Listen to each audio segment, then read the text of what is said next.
തിരുവചനം അതിമധുരമയം, തേനിനേക്കാൾ മധുരതരം. തിരുവചനം അതിമധുരമയം, തേനിനേക്കാൾ മധുരതരം.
അതിമധുരമയം, തേനിനേക്കാൾ മധുരതരം. ഞങ്ങളും ക്രൂശിക്കപ്പെട്ട ക്രിസ്തുവിനെ പ്രസംഗിക്കുന്നു. തിരുനാമത്തിന് മഹത്വം ഉണ്ടാകട്ടെ. മർക്കോസിൻ്റെ സുവിശേഷം 4-ാം അധ്യായം 38, 39, 40 വാക്യങ്ങൾ നമുക്ക് വായിക്കാം. അവൻ അമരത്ത് തലയണ വെച്ച് ഉറങ്ങുകയായിരുന്നു. അവർ അവനെ ഉണർത്തി, ഗുരോ, ഞങ്ങൾ നശിച്ചു പോകുന്നതിൽ നിനക്ക് വിചാരമില്ലയോ എന്ന് പറഞ്ഞു. അവൻ എഴുന്നേറ്റ് കാറ്റിനെ ശാസിച്ചു, കടലിനോട് അനങ്ങാതിരിക്ക, അടങ്ങുക എന്ന് പറഞ്ഞു. കാറ്റ് അമർന്നു, വലിയ ശാന്തതയുണ്ടായി. പിന്നെ അവൻ അവരോട്, നിങ്ങളിങ്ങനെ ഭീരുക്കളാകുവാനെന്ത്? നിങ്ങൾക്കിപ്പോഴും വിശ്വാസമില്ലയോ എന്ന് പറഞ്ഞു. അവർ വളരെ ഭയപ്പെട്ടു. ഭയത്തെക്കുറിച്ചാണ് കഴിഞ്ഞ ചില ദിവസങ്ങളിലായി നാം ചിന്തിച്ചു വരുന്നത്. മനുഷ്യജീവിതത്തെ ഗ്രസിക്കുന്ന ഒരു ഭയാനകമായ ദുഷ്ടശക്തിയാണ് ഭയം. പിശാച് വരുത്തുന്ന ഒരു വലിയ കെണിയാണ് ഭയം. ദുഷ്ടനായ പൈശാചികൻ മനുഷ്യൻ്റെ മുന്നേറ്റത്തെ തടയുന്നതിന് ഉപയോഗിക്കുന്ന ഒരു ഭീകരതന്ത്രമാണ് ഭയം. ഭയം ഉളവാക്കുക. ഭയത്തിൽ നിന്നാണ് ആകുലങ്ങൾ വരുന്നത്, ഭയത്തിൽ നിന്നാണ് ആവലാതികൾ വരുന്നത്, ഭയത്തിൽ നിന്നാണ് അസ്വസ്ഥതകൾ വരുന്നത്, ഭയത്തിൽ നിന്നാണ് ഡിപ്രഷൻസ് വരുന്നത്, ഭയത്തിൽ നിന്നാണ് നിരാശകൾ വരുന്നത്. ഭയം മനുഷ്യനെ ഗ്രസിക്കുന്നു, മനുഷ്യനെ വിഴുങ്ങുന്നു, മനുഷ്യനെ നശിപ്പിക്കുന്നു. ഓരോ തരത്തിലുള്ളതായ ഭയം നമുക്ക് ഓരോരുത്തർക്കും നമ്മുടെ ജീവിതത്തിൽ പലപ്പോഴും ഉണ്ടാകാറുണ്ട്. ചിലപ്പോൾ ഏറിയിരിക്കും, ചിലപ്പോൾ കുറഞ്ഞിരിക്കും. എത്ര ധീരനെന്ന് വിചാരിക്കുന്നയാളും ചില പ്രത്യേക സന്ദർഭങ്ങളിൽ ഭയപ്പാടിന് അടിമപ്പെട്ടു പോകും. ധീരതയുണ്ട്, കരുത്തുണ്ട്, ആരോഗ്യമുണ്ട്, അല്ലെങ്കിൽ പണമുണ്ട്, അല്ല വിദ്യാഭ്യാസമുണ്ട്, അല്ലെങ്കിൽ ഉയർന്ന വരുമാന മാർഗങ്ങളുണ്ട്. എങ്കിലും ചില പ്രത്യേക അവസരങ്ങളിൽ ഭയന്നു പോകും. ചില മാനസിക വൈക്ലഭ്യങ്ങൾ വന്ന് നാം ഭയന്നു പോകും. മാനസികമായ തളർച്ചകൾ വന്ന് നാം ഭയന്നു പോകും. മുന്നോട്ടൊരു ഗതി കിട്ടാതെ നാം വലഞ്ഞു പോകും, വിഷമിക്കുന്ന ചില സന്ദർഭങ്ങൾ. എന്നാൽ യേശുക്രിസ്തു പറയുന്നു, ഭയപ്പെടേണ്ട എന്ന്. നിങ്ങൾ ഭീരുക്കളാകുവാൻ എന്ത് എന്ന്. എന്തിന് നിങ്ങൾ ഭീരുക്കളാകണം? നിങ്ങളെന്തിന് ഭയപ്പെടണം? നിങ്ങളെന്തിനാണ് ഭീരുക്കളാകുന്നത്? കർത്താവ് ചോദിക്കുന്നു, നിങ്ങൾ ഭീരുക്കളാകുവാൻ എന്ത്? 40 വാക്യം അങ്ങനെയാണ്, നിങ്ങൾ ഇങ്ങനെ ഭീരുക്കളാകുവാൻ എന്ത്? നിങ്ങൾക്കിപ്പോഴും വിശ്വാസമില്ലയോ എന്ന് പറഞ്ഞു. അവർ വളരെ ഭയപ്പെട്ടു. ശിഷ്യന്മാർ വളരെ ഭയപ്പെട്ടു. അവർക്ക് യേശുവിനെ അറിയാം, യേശുവിൻ്റെ അത്ഭുത പ്രവൃത്തികൾ അവർ കണ്ടിട്ടുണ്ട്, നേരിട്ടറിയാം. യേശു കുഷ്ഠരോഗിക്ക് സൗഖ്യം കൊടുക്കുന്നവർ കണ്ടിട്ടുണ്ട്, യേശു കണ്ണുകുരുടന് കാഴ്ച കൊടുക്കുന്നവർ കണ്ടിട്ടുണ്ട്, യേശു അനേകം അത്ഭുത പ്രവൃത്തികൾ ചെയ്യുന്നവർ കണ്ടിട്ടുണ്ട്. അവർക്കറിയാം യേശു ദൈവപുത്രനാണെന്ന്, അവർക്കറിയാം യേശുക്ക് സാക്ഷാൽ ദൈവമാണെന്ന്. എന്നാലും ഒരു സന്ദർഭം വന്നപ്പോൾ അവർ ഭയന്നുപോയി. നമ്മുടെ എല്ലാം ജീവിതത്തിൽ ചില വീക്ക് മൊമെൻറ്റ്സ് ഉണ്ട്. ചില ബലഹീന നിമിഷങ്ങളുണ്ട്, വീക്ക് മോമെൻറ്റ്സ്, ജീവിതത്തിലെ ചില ബലഹീന നിമിഷങ്ങൾ. അമ്പരന്ന് പോകും, പതറിപ്പോകും, അന്താളിച്ചു പോകും. അയ്യോ, ഞാൻ എങ്ങനെ ഇതിനെ അഭിമുഖീകരിക്കേണ്ടു എന്ന് ഭയന്നു പോകും. ഈ പ്രതിസന്ധി, രൂക്ഷമായി വരുന്ന ഈ പ്രതിസന്ധിയെ ഞാൻ എങ്ങനെ അഭിമുഖീകരിക്കും? എൻ്റെ ദൈവമേ, ഞാൻ തകർന്നു പോകുന്നല്ലോ, ഞാൻ തളർന്നു പോകുന്നല്ലോ. നമ്മുടെ ഹൃദയം വെപ്രാളപ്പെട്ടു പോകും. അല്ലേ? ശരിയല്ലേ? നമ്മുടെ ജീവിതത്തിലേക്ക് നോക്കൂ, പലരുടെയും ജീവിതം അല്ലേ അങ്ങനെയല്ലേ? എന്നും ഓരോ തരത്തിലുള്ളതായ പ്രതിസന്ധികൾ വന്ന് നമ്മൾ മനസ്സ് പതറിയിരിക്കുന്നു. മനസ്സ് ഒരിക്കലും പതറാത്തവർ ആരുമില്ല എന്ന് വിചാരിക്കണ്ട.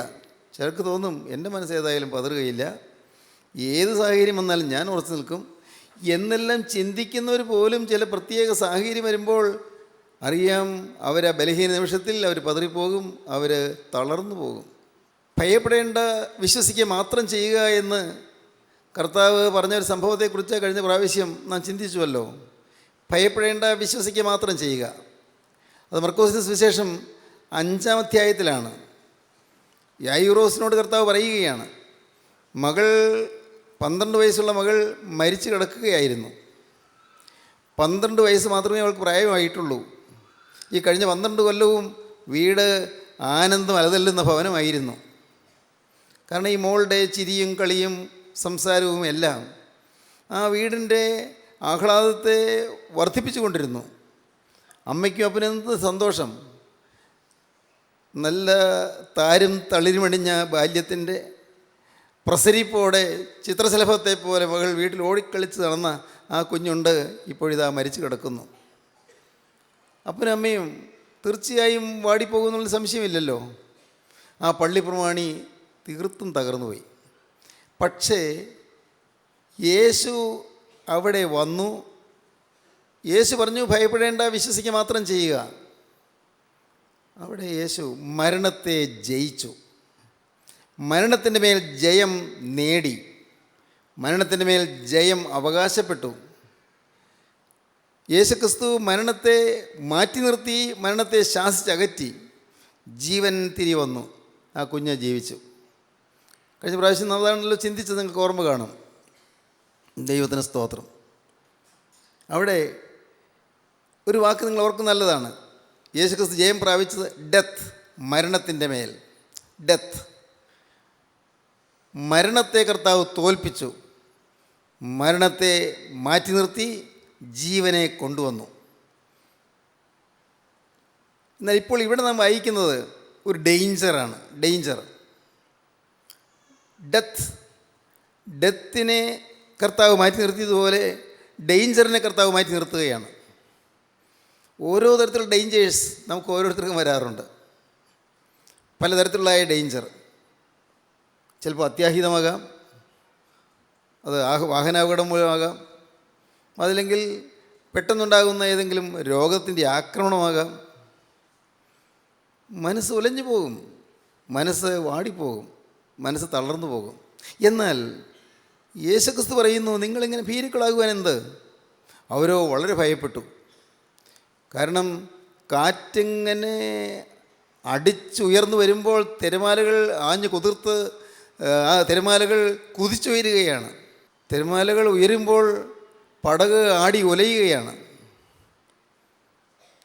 പടക് മുങ്ങും. ആ തടാകത്തിൽ, ഗന്നേസരത്ത് തടാകത്തിൽ പടക് മുങ്ങത്തക്കവണ്ണം തിരമാലകൾ കുതിച്ചുയരുന്നു. അവരമ്പരപ്പിലായി.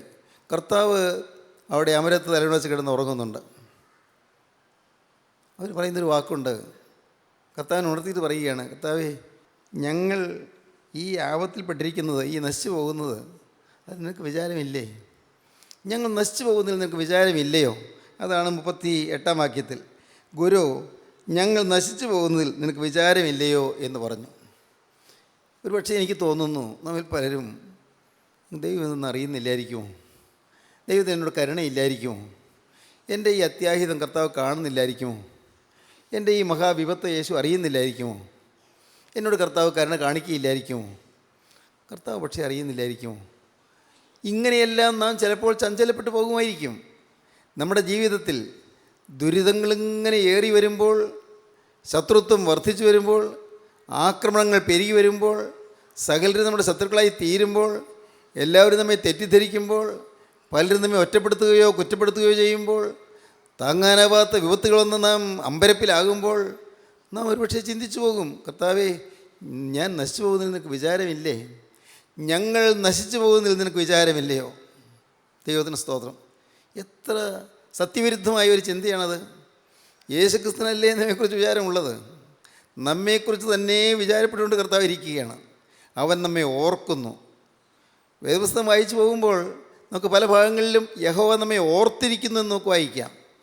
അവൻ നമ്മെ ഓർക്കുന്നു. അവൻ തൻ്റെ നിയമത്തെ ഓർക്കുന്നു. നമ്മോട് പറഞ്ഞ വാക്കിനെ അവൻ ഓർക്കുന്നു. അവൻ നമ്മുടെ പ്രശ്നത്തെ ഓർക്കുന്നു. അവൻ നമ്മുടെ പ്രതിസന്ധികളെ ഓർക്കുന്നു. എല്ലാം ഓർക്കും ദൈവം, എല്ലാം കാണും ദൈവം, എല്ലാം കരുതും ദൈവം.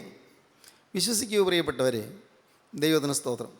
നിങ്ങൾക്ക് ഇപ്പോൾ ഇത് കേട്ടുകൊണ്ടിരിക്കുമ്പോൾ നിങ്ങൾ തിരിഞ്ഞു നോക്കാം പഴയകാല ജീവിതത്തിലേക്ക്, ഓർമ്മകളിലേക്ക് നിങ്ങൾക്ക് തിരിഞ്ഞു പോകാം. അപ്പോൾ നിങ്ങൾക്ക് ഓർക്കാം, തീർച്ചയായിട്ടും ദൈവം എന്നെ ഓർത്തിരുന്നു എന്ന്. ഞാൻ അത്രയ്ക്ക് വിചാരിച്ചിരുന്നില്ല, പക്ഷേ കർത്താവ് എന്നെ ഓർത്തിരുന്നു. ഞാൻ വലഞ്ഞു പോയ സമയങ്ങളിൽ കർത്താവ് എന്നെ ഓർത്തിരുന്നു. ഞാൻ വിഷമിച്ചു പോയ സന്ദർഭങ്ങളിൽ കർത്താവ് എന്നെ ഓർത്തിരുന്നു. ദൈവത്തിന് എന്നെക്കുറിച്ച് വിചാരം ഉണ്ടായിരുന്നു. സത്യമായും ദൈവം ഇടപെട്ടതുകൊണ്ടാണ് ഞാൻ ഇന്ന് ജീവിച്ചിരിക്കുന്നത്. ദൈവത്തിൻ്റെ കാര്യം നീട്ടിയത് കൊണ്ടാണ് ഇന്ന് ഇത്രയും സമാധാനമായി ഞാൻ കഴിയുന്നത്. നമുക്ക് ഓർക്കാൻ പറ്റും. നിങ്ങൾക്ക് ഓരോരുത്തർക്കും നിങ്ങൾ സുബോധത്തോടെ ചിന്തിക്കുകയാണെങ്കിൽ നിങ്ങൾ തീർച്ചയായിട്ടും ഓർക്കാൻ പറ്റും നിങ്ങളെ നടത്തിയ വിധങ്ങൾ, പിന്നിട്ട വഴികൾ, ഇത്രയും കാലം നമ്മെ നടത്തിക്കൊണ്ടുവന്ന ആ സ്നേഹത്തിൻ്റെ വാത്സല്യമാർന്ന കരങ്ങൾ നിങ്ങൾക്ക് കാണാം. അത്ഭുതകരമായി നിങ്ങൾ നടത്തിക്കൊണ്ടുവന്നു. എന്തെല്ലാം പ്രതിസന്ധികളിലൂടെയാണ് നമ്മൾ പോകുന്നത്. സംഭവ ബഹുലമായിരുന്നില്ലേ നമ്മുടെ ജീവിതം? സംഭവ ബഹുലം. ഓരോരുത്തരും അവരായിരിക്കുന്ന പ്രായത്തിലിരുന്നുകൊണ്ട് പഴയ പ്രായത്തിലേക്ക് തിരിഞ്ഞു നോക്കൂ. പഴയ കാലങ്ങൾ സംഭവ ബഹുലമായ ജീവിതം, എന്തുമാത്രം തിരക്കേറിയ ജീവിതം, വിശ്രമരഹിതമായ ജീവിതം, പ്രശ്നങ്ങളിൽപ്പെട്ട് ഉലഞ്ഞുപോയ ജീവിതം, ആകെ വാടി തളർന്നുപോയ ജീവിതം, സകലരും നമ്മെ മാറ്റി നിർത്തുകയും നമ്മെ ഒറ്റപ്പെടുത്തുകയും ചെയ്തു പോയ ജീവിതം, നാം നിസ്സഹായരായി ആരുണ്ടെനിക്ക് തുണായി എന്നോർത്ത് നാം അമ്പരപ്പിലായ ജീവിതം ആയിരുന്നില്ലേ? ദൈവത്തിന് സ്തോത്രം. എന്നാൽ കേൾക്കൂ, കർത്താവേ, ഞങ്ങൾ നശിച്ചു പോകുന്നതിൽ നിനക്ക് വിചാരമില്ലയോ എന്ന് ചോദിച്ചപ്പോൾ കർത്താവ് എഴുന്നേറ്റു. കർത്താവ് പറഞ്ഞു, നിങ്ങളിങ്ങനെ ഭീരുക്കളാകുവാൻ എന്തിന് നിങ്ങൾ ഭീരുക്കളാകണം? എന്തിന് നിങ്ങൾ ഭയപ്പെടണം? നിങ്ങൾ എന്തിന് ഭയപ്പെട്ടു? അവരോ വളരെ ഭയപ്പെട്ടു. വളരെ ഭയപ്പെട്ടു എന്നാണ് തിരുവചനത്തിൽ വായിക്കുന്നത്. ഓരോ വളരെ ഭയപ്പെട്ടു. നിങ്ങൾ എന്തിന് ഭീരുക്കളാകണം? കർത്താവ് പറഞ്ഞു, നിങ്ങൾ ഭീരുക്കളാകേണ്ട കാര്യമില്ല. എന്താണ് കർത്താവ് ചെയ്തത്? നമുക്ക് വായിക്കാം 39-ാം വാക്യം. അവൻ എഴുന്നേറ്റ് കാറ്റിനെ ശാസിച്ചു, കടലിനോട് അനങ്ങാതിരിക്കുക, അടങ്ങുക എന്ന് പറഞ്ഞു. കാറ്റിനെ ശാസിച്ചു, കടലിനോട് അടങ്ങുക, അനങ്ങാതിരിക്കുക എന്ന് കൽപ്പിച്ചു. അധികാരത്തോടെയുള്ള സൃഷ്ടാവിൻ്റെ സ്വരം കേട്ടപ്പോൾ പ്രകൃതിശക്തികൾ നിശ്ചലമായി, അനക്കമറ്റു. പ്രകൃതിശക്തികൾ, ക്ഷുബ്ധമായ പ്രകൃതി പെട്ടെന്ന് ശാന്തമായി. തിരമാലകൾ അടങ്ങി, കടൽ ശാന്തമായി, കൊടുങ്കാറ്റും നിശേഷം നിശബ്ദമായി, നിശ്ചലമായി. സഹോദരങ്ങളെ, ഒരു സെക്കൻഡ് നേരം കൊണ്ട് എല്ലാം തിരിഞ്ഞു മറിഞ്ഞു. ഒരു സെക്കൻഡ് നേരം കൊണ്ട്. ദൈവത്തിന് ഇതെങ്ങനെ സാധിച്ചു? അധികാരമുള്ളവൻ പറഞ്ഞാൽ എല്ലാം നേരെയാകും. ഞാൻ പറഞ്ഞത് നിങ്ങൾക്ക് ഓർമ്മയുണ്ടോ? നിങ്ങളുടെ ജീവിതത്തിലെ നിങ്ങളിൽ നിന്ന് ചിലർ പേടിച്ചു കൊണ്ടിരിക്കുന്ന ചില കൈവശത്തിൻ്റെ ബാധയൊന്നും നിങ്ങളെ തൊടുകയില്ല. ശത്രുക്കൾ ചെയ്ത എന്തോ മന്ത്രവാദങ്ങൾ ഒന്നും നിങ്ങളുടെ അരികിലേക്ക് എത്തുകയില്ല, നിങ്ങളുടെ സമീപത്തേക്ക് വരികയില്ല.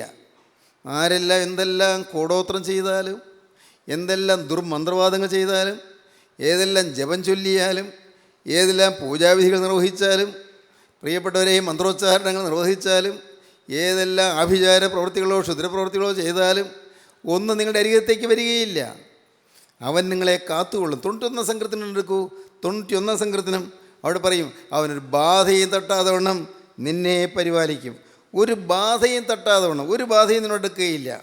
ഒരു ബാധയും നിന്നോടെടുക്കാതെ വണ്ണം അവൻ നിന്നെ പരിപാലിക്കും. വായിക്കാം. 91 സങ്കീർത്തനത്തിൽ ഒരനർത്ഥവും നിനക്ക് ഭവിക്കയില്ല, ഒരനർത്ഥവും നിനക്ക് ഭവിക്കുകയില്ല, ഒരു ബാധയും നിന്റെ കൂടാരത്തിന് അടുക്കയില്ല. ഒരു ബാധയും നിന്റെ കൂടാരത്തിന് അടുക്കുകയില്ല, ഒരനർത്ഥവും നിന്നെ തൊടുകയില്ല, ഒരു ബാധയും നിന്റെ കൂടാരത്തിന് അടുക്കുകയുമില്ല. സകല ബാധകളെയും മാറ്റും. ബാധകൾ, അനേകം ബാധകൾ, ഓരോ കുടുംബത്തെയും അലട്ടുന്ന ബാധകളുണ്ട്. ഓരോ കുടുംബത്തിലും ഓരോ വ്യക്തിയിലും ആഞ്ഞടിക്കുന്ന കൊടുങ്കാറ്റുകളുണ്ട്. വേറെ അടുത്തൊന്നും ഈ കൊടുങ്കാറ്റ് അടിക്കുന്നില്ല.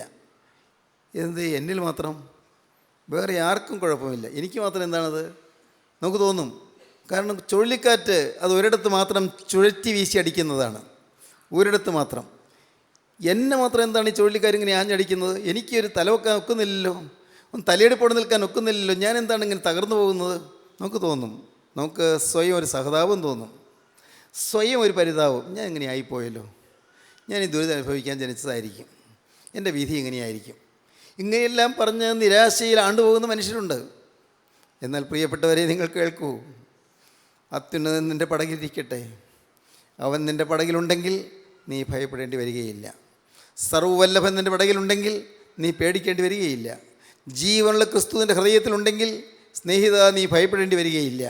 എല്ലാ ബാധയും നിന്നിൽ നിന്ന് മാറ്റി തരികയും അവൻ നിന്നെ തൻ്റെ കരങ്ങളിൽ വഹിക്കുകയും നിന്നെ സൂക്ഷിക്കുകയും ചെയ്യും.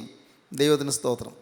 അവൻ്റെ കരം നിന്നെ നയിക്കും, ഭയപ്പാടുകൾ മാറ്റിത്തരും, ഡേഞ്ചർ മാറ്റിത്തരും. ഇന്ന് ഏതെങ്കിലും തരത്തിലുള്ള ഡേഞ്ചറിൽപ്പെട്ടവരുണ്ടോ? ഏതെങ്കിലും തരത്തിലുള്ള അപകടങ്ങളിൽപ്പെട്ടവരുണ്ടോ? ഏതെങ്കിലും തരത്തിലുള്ള അത്യാഹിതങ്ങളിൽപ്പെട്ടവരുണ്ടോ?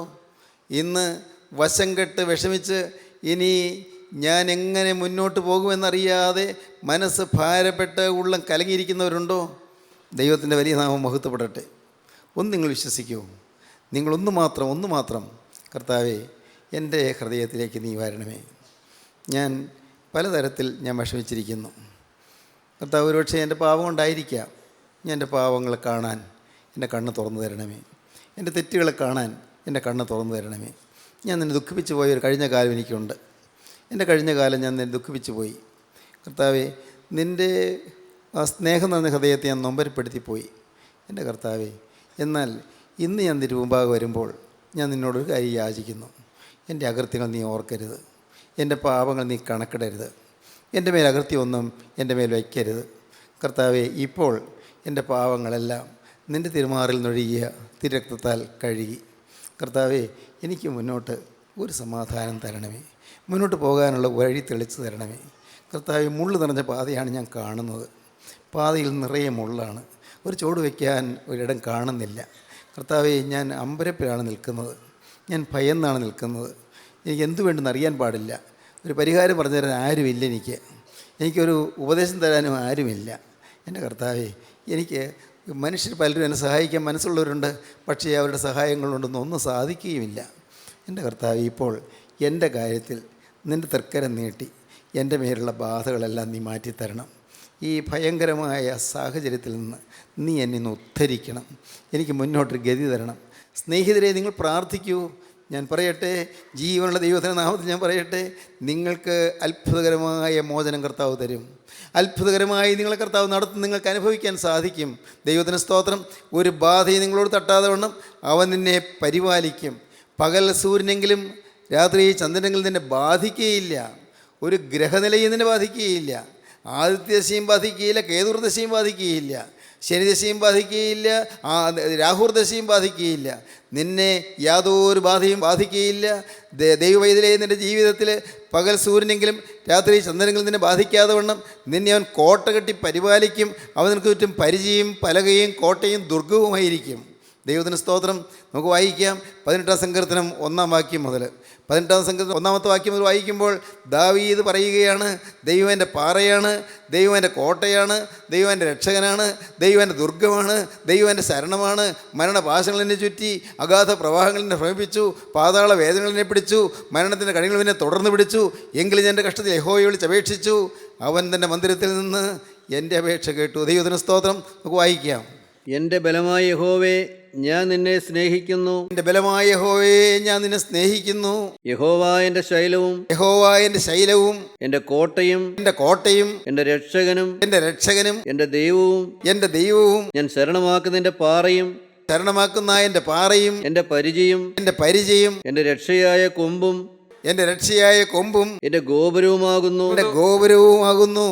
സ്തുത്യനായ യഹോവയെ ഞാൻ വിളിച്ചപേക്ഷിക്കുകയും യഹോവയെ ഞാൻ വിളിച്ചപേക്ഷിക്കുകയും എൻ്റെ ശത്രുക്കളുടെ കയ്യിൽ നിന്ന് രക്ഷ പ്രാപിക്കുകയും ചെയ്യും. ശത്രുക്കളുടെ കയ്യിൽ നിന്ന് രക്ഷ പ്രാപിക്കുകയും ചെയ്യും. മരണപാശങ്ങൾ എന്നെ ചുറ്റി, മരണത്തിന്റെ കയറുകൾ എന്നെ ചുറ്റിപ്പിടിച്ചു. മരണപാശങ്ങൾ എന്നെ ചുറ്റി, അഗാധ പ്രവാഹങ്ങൾ എന്നെ ഭ്രമിപ്പിച്ചു. അഗാധ പ്രവാഹങ്ങൾ എന്നെ ഭ്രമിപ്പിച്ചു. പാതാള പാശങ്ങൾ എന്നെ വളഞ്ഞു. പാതാളത്തിന്റെ കയറുകൾ എന്നെ വളഞ്ഞു. പാതാള പാശങ്ങൾ എന്നെ വളഞ്ഞു.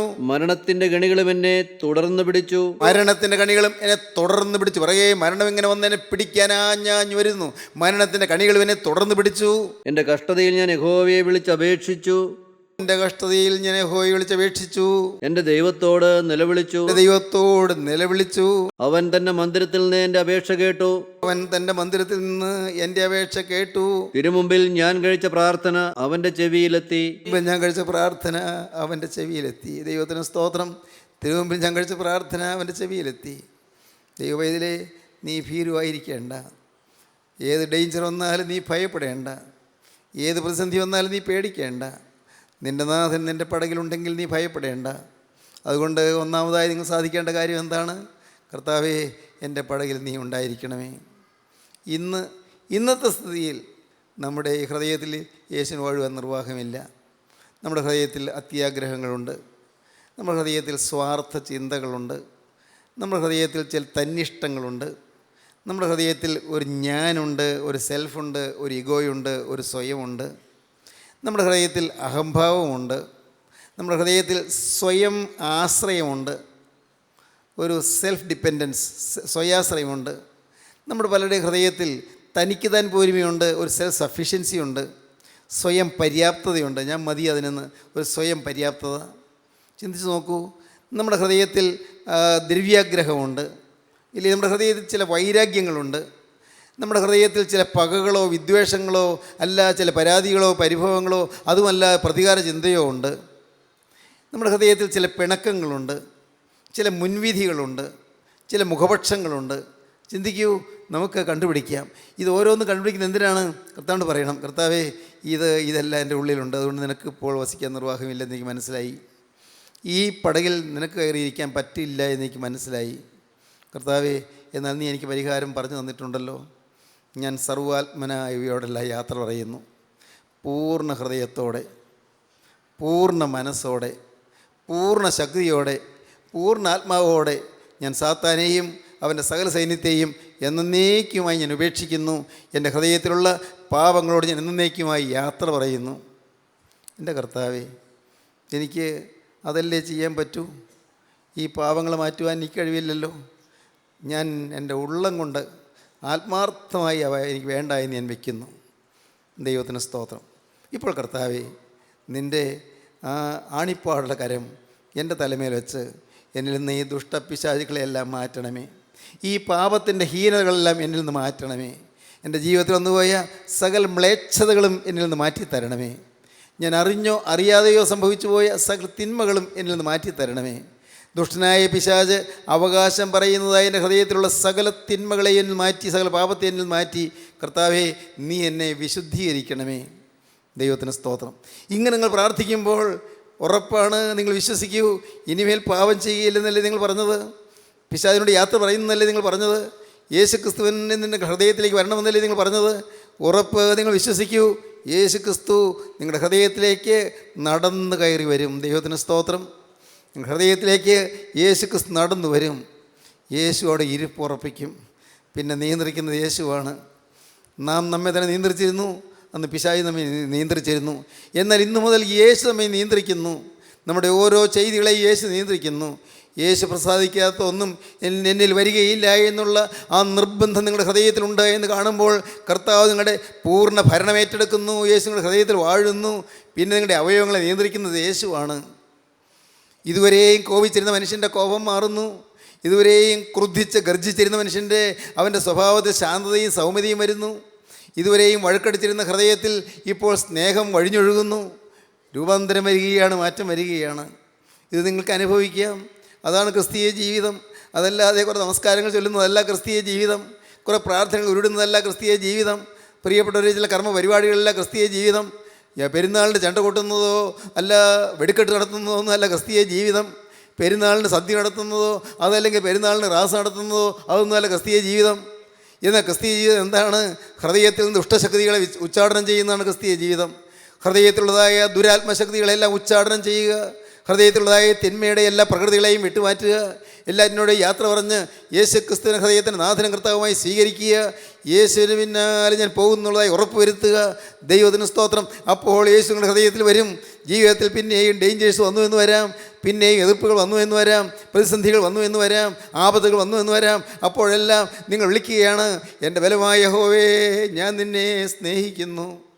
മരണപാശങ്ങൾ ചുറ്റട്ടെ, അഗാധ പ്രവാഹങ്ങൾ ഭ്രമിപ്പിക്കട്ടെ, പാതാളവാശങ്ങൾ വളയട്ടെ, പേടിയില്ല. കാരണം എല്ലാം മാറ്റുന്ന രക്ഷകൻ്റെ അത്ഭുത കൃപ നിങ്ങളുടെ മേൽ വ്യാപരിക്കുകയാണ്. നിങ്ങൾ ക്രിസ്തുവിൻ്റെ വകയായി തീരുകയാണ്, ക്രിസ്തുവിന് സ്വന്തമായി തീരുകയാണ്. യേശു ക്രിസ്തുവിൻ്റെ രക്തം നിങ്ങളെ വലയം ചെയ്ത് നിൽക്കുകയാണ്.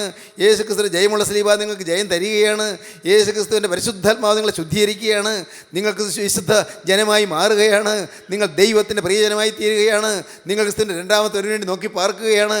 എന്തൊരു ഭാഗ്യകരമായ ജീവിതം, എത്ര ശാന്തസുന്ദരമായ ജീവിതം, എത്ര പ്രശാന്ത മോഹനമായ ജീവിതം, എത്ര അനുഗ്രഹീതമായ ജീവിതം, എത്ര ധന്യമായ ജീവിതം. ഈ ശ്രേഷ്ഠമായ ജീവിതത്തിൽ നിങ്ങൾക്ക് താല്പര്യമുണ്ടോ എങ്കിൽ ഇപ്പോൾ നിങ്ങൾ നിങ്ങളുടെ ഹൃദയത്തെ ക്രിസ്തുവിന് വേണ്ടി തുറന്നു കൊടുക്കൂ. യേശുവേ, ഞാൻ സാത്താനെ ഉപേക്ഷിക്കുന്നു. നാഥ, ഞാൻ യേശു ക്രിസ്തുവിനെ എൻ്റെ കർത്താവിൻ്റെ രക്ഷിതാവായി സ്വീകരിക്കുന്നു. യേശുവേ, ഞാൻ ഇപ്പോൾ തന്നെ സാത്താനോട് യാത്ര പറയുന്നു, പാപത്തെ ഉപേക്ഷിക്കുന്നു. വന്നുപോയ പാപങ്ങൾ എൻ്റെ കർത്താവെ ഞാൻ ഏറ്റുപറഞ്ഞ് ഉപേക്ഷിക്കുന്നു. ഇനിമേൽ പാപം ചെയ്യുകയില്ലെന്ന് ഞാൻ തീരുമാനിക്കുന്നു. ഇന്നു മുതൽ നാഥ, ഞാൻ നിന്റെ വകയായി ജീവിക്കുമെന്ന് എന്നോട് വാക്ക് പറയുന്നു. യേശുവേ, എൻ്റെ ഹൃദയത്തിലേക്ക് വരണമേ, എൻ്റെ ഹൃദയത്തിലേക്ക് പ്രവേശിക്കണമേ. നിങ്ങൾ പ്രാർത്ഥിക്കൂ, നിങ്ങൾ സമർപ്പിക്കൂ. നമുക്ക് സമർപ്പിക്കാം, പ്രാർത്ഥിക്കാം. കാരുണ്യവാനേ, ഈ നല്ല സമയത്തിനായി ഞങ്ങൾ നിന്നെ സ്തുതിക്കുന്നു, അവിടുത്തെ വചനങ്ങൾക്കായി ഞങ്ങൾ നിന്നെ സ്തുതിക്കുന്നു. എൻ്റെ കർത്താവെ, ഭീരുത്വം മാറ്റി ധൈര്യം പകരുന്ന കൃപയ്ക്കായി ഞങ്ങൾ നിന്നെ സ്തുതിക്കുന്നു. സന്തോഷത്തിൻ്റെയും സമാധാനത്തിൻ്റെയും ധൈര്യത്തിൻ്റെ ആത്മാവ് ഞങ്ങളുടെ മേൽ പകരുന്നതിനായി ഞങ്ങൾ നിന്നെ സ്തുതിക്കുന്നു. എല്ലാവരെയും തൊടണമേ, തലോടണമേ, അനുഗ്രഹിക്കണമേ. യേശു ക്രിസ്തുവിൻ്റെ മഹത്വമുള്ള നാമത്തിൽ തന്നെ. ആമീൻ. ഹല്ലേലൂയ.